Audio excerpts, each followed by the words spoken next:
రాజ్యాంగ సవరణ చేయకుండా బీసీలకు 42% రిజర్వేషన్లు ఇవ్వలేమని కాంగ్రెస్ పార్టీకి సైతం తెలుసని బీఆర్ఎస్ నాయకులు పల్లె రవి ఆక్షేపించారు. పార్లమెంట్లో ప్రైవేటు బిల్లును ఇండియా కూటమి నేతలు పెట్టొచ్చు కదా అని నిలదీశారు. బీజేపీ మద్దతు ఇవ్వకుంటే వారి ద్వంద్వ వైఖరి బయటపడేదన్నారు. ఎన్నికల సమయంలో కాంట్రాక్టు పనుల్లోనూ రిజర్వేషన్లు కల్పిస్తామని చెప్పారని, దీనికి ఎవరు అడ్డుపడ్డారని అంటున్న పల్లె రవితో మా ప్రతినిధి Karunakar face to face. Congress ప్రభుత్వం ఎన్నికల ముందు బీసీలకు 42% రిజర్వేషన్ ఖచ్చితంగా ఇస్తామని చెప్పేసి ఎన్నికల ముందు ఏదైతే వాగ్దానం చేసిందో, ఇప్పుడు ఈ స్థానిక సంస్థలు వస్తున్నటువంటి నేపథ్యంలో మళ్ళీ పాత పద్ధతిలోనే 22% రిజర్వేషన్లు ఇచ్చే స్థానిక సంస్థల ఎన్నికలకు వెళ్లే అవకాశం కనిపిస్తూ ఉన్నది. మాట్లాడడం ప్రస్తుతం మనతో పాటు బీఆర్ఎస్ పార్టీ సీనియర్ నాయకులు పల్లె రవి ఉన్నారు. అన్న, ఎట్లా చూస్తారు? 42% రిజర్వేషన్ ఇస్తామని చెప్పేసి మళ్ళీ పాత పద్ధతిలోనే 22% రిజర్వేషన్తోనే స్థానిక సంస్థలకు ఎన్నికలకు వెళ్లే అవకాశం కనిపిస్తూ ఉంది. ఎట్లా చూస్తారు? అవకాశం అనేది జీవోనే ఇచ్చింది, దానికి సంబంధించిన ఎక్సర్సైజే మొదలుపెట్టింది.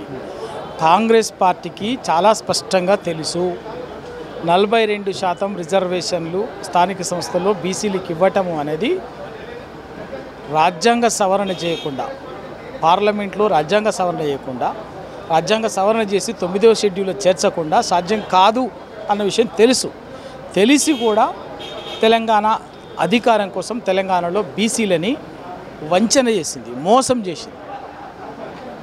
ఇవాళ ఆ వంచన మోసం బయటపడింది కాబట్టి దొంగ నాటకాలు ఆడుతుంది. ఇప్పటికైనా కాంగ్రెస్ పార్టీకి నిజాయితీ ఉంటే రాహుల్ గాంధీ గారు, రేవంత్ రెడ్డి గారు కాదు, రాహుల్ గాంధీ గారు తక్షణమే అఖిల పక్షాన్ని ప్రధానమంత్రి గారి దగ్గర తీసుకుపోవాలి. ఒకటి. రెండవది, పార్లమెంట్లో డిసెంబర్ 1వ తారీఖు నుంచి పార్లమెంట్ శీతాకాల సమావేశాలు జరుగుతున్నాయి. ఈ శీతాకాల సమావేశాల్లో కాంగ్రెస్ పార్టీకి స్వతగా 99 మంది ఎంపీలు ఉన్నారు.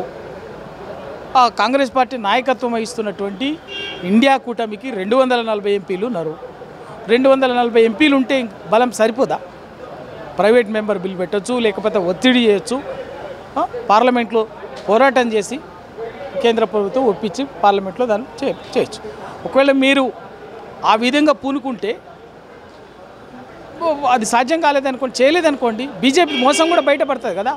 బీజేపీ ద్వంద్వ వైఖరి కూడా, మోసపూరిత వైఖరి కూడా, ద్వంద్వ ప్రమాణాలు కూడా సమాజానికి తెలుస్తాయి కదా, తెలిసిపోతుంది ఎవరైంది.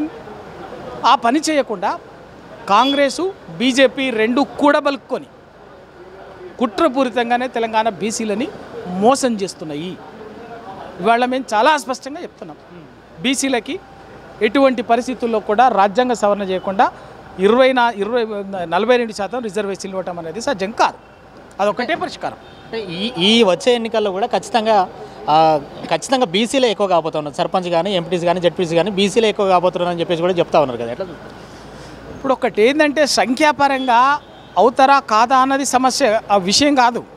ఇవాళ మీరు 42% ఇచ్చినా ఇవ్వకపోయినా తెలంగాణలో క్షేత్రస్థాయిలో బీసీలు తాము స్వతహాగా ఎదిగినటువంటి మండల స్థాయి, గ్రామ స్థాయిలో సర్పంచ్లుగా, ఎంపీటీసీలుగా, వార్డు మెంబర్లుగా, ఎంపీపీలుగా, జెడ్పీటీసీలుగా తాము సొంతంగా 50% గెలుచుకునే శక్తి వచ్చింది.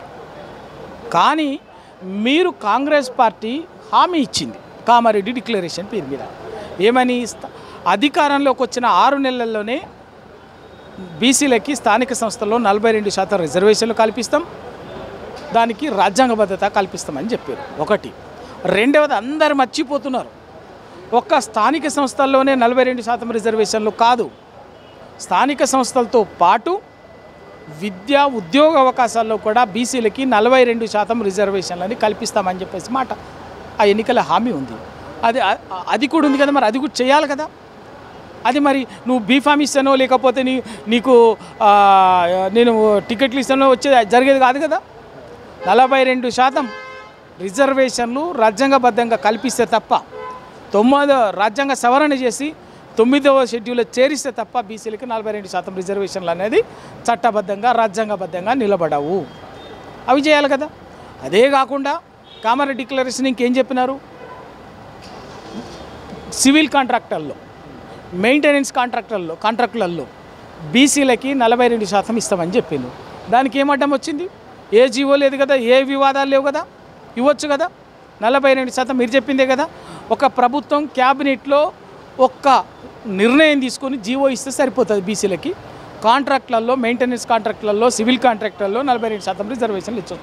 ఆ పని ఎందుకు చేస్తలేరు? అట్లాగే ఏం చెప్పినా ప్రతి సంవత్సరం బడ్జెట్లో బీసీ సబ్ ప్లాన్ పెట్టి, మహాత్మా జ్యోతిబా పూలే సబ్ ప్లాన్ పేరు మీద బీసీ సబ్ ప్లాన్ పెట్టి ప్రతి ఏటా 20,000 కోట్ల రూపాయలు ఇస్తామని చెప్పారు. 2 బడ్జెట్లు అయిపోయినాయి. ఇప్పటికీ 2 సంవత్సరాలకు కలిపి ఇప్పటికి 20,000 కోట్లు ఇవ్వలే బీసీలకు. మోసం కదా. దానికి న్యాయపరమైన చిక్కులు లేవు కదా, ఏ వివాదాలు లేవు కదా, క్యాబినెట్లో మీకు నిజాయితీ ఉంటే సరిపోతుంది కదా. ఖచ్చితంగా ఇట్లా కాంగ్రెస్ పార్టీ ఉద్దేశపూర్వకంగానే బీసీలని మోసం చేసింది, వంచన చేసింది, ఇంకా బీసీల ఆత్మగౌరవాన్ని దెబ్బతీసింది మోసం చేసి. ఖచ్చితంగా దాన్ని ఇవాళ బీసీ సమాజాన్ని చైతన్యం చేస్తాం, బీసీ సమాజాన్ని ఐక్యం చేస్తాం. బీఆర్ఎస్ పార్టీ ఖచ్చితంగా కామారెడ్డి డిక్లరేషన్లో బీసీలకు ఇచ్చినటువంటి 56 హామీలు ఉన్నాయి. ఆ 56 హామీలు ప్రతిదీ నెరవేర్చేటట్టుగా ఒక కార్యాచరణ రూపొందించి ఆ కార్యాచరణతోటి మేము ఒక కార్యక్రమం చేపట్టబోతున్నాం. ఈరోజు ఏం చర్చించుకున్నారు? ప్రధానంగా కేటీఆర్ హరీష్ రావు నేతృత్వంలో మీటింగ్ పెట్టుకున్నారు. బీసీ నాయకులంతా ఏం చర్చించుకున్నారు? ఎట్లా ఉండబోతుంది ఈ కార్యాచరణ? భవిష్యత్తులో ఎట్లా ఉండబోతుంది? ఇప్పుడు చెప్పింది. ఈరోజు వర్కింగ్ ప్రెసిడెంట్ కేటీఆర్ గారు, హరీష్ రావు గారు సమక్షంలో బీఆర్ఎస్ పార్టీ శాసనసభ్యులు, మాజీ శాసనసభ్యులు, ఎమ్మెల్సీలు, మాజీ ఎమ్మెల్సీలు, ఎంపీలు, మాజీ ఎంపీలు, కార్పొరేషన్ చైర్మన్లు, జిల్లా పరిషత్ మాజీ చైర్మన్లు, బీఆర్ఎస్ పార్టీ బీసీ అందరితోటి ఒక విస్తృతంగా ఒక 4 గంటల పాటు మంచి సుదీర్ఘమైనటువంటి చర్చ జరిగింది. అన్ని విషయాలు మాట్లాడినాం. దాంట్లో ఈ కాంగ్రెస్ పార్టీ చేసినటువంటి మోసం చెప్పింది ఏంది, వాళ్ళు చేసిన మోసం ఏందని వాళ్ళ తెలంగాణ సమాజానికి చెప్పబోతున్నాం. దానికి ఒక నిర్దిష్టమైనటువంటి కార్యాచరణని రూపొందిస్తున్నాం. ఆ కార్యాచరణతోటి ఖచ్చితంగా ఈ బడ్జెట్ సమావేశాల కనుక వెంటనే ఈ వారంలో ఏం చేయాలి, ఒక నెలకు నెక్స్ట్ డిసెంబర్లో ఏం చేయాలి, జనవరిలో ఏం చేయాలి, ఫిబ్రవరిలో ఏం చేయాలి అనేటువంటి మొత్తం ఒక 4 నెలల పాటు ఈ బడ్జెట్ సెషన్ వరకు ఒక నిర్దిష్టమైనటువంటి కార్యాచరణ రూపొందించి ఖచ్చితంగా దాన్ని ఎక్స్పోజ్ చేస్తాం. కాంగ్రెస్ పార్టీ ఇచ్చినటువంటి 42% రిజర్వేషన్లే కాదు, మిగిలిన 56 హామీలని, ప్రతి హామీని కూడా బీసీ డిక్లరేషన్లో ఇచ్చినటువంటి ప్రతి హామీని కూడా నెరవేర్చేటట్టుగా ఆ దిశలో మా కార్యాచరణ ఉంటుంది, రూపొందిస్తున్నాం.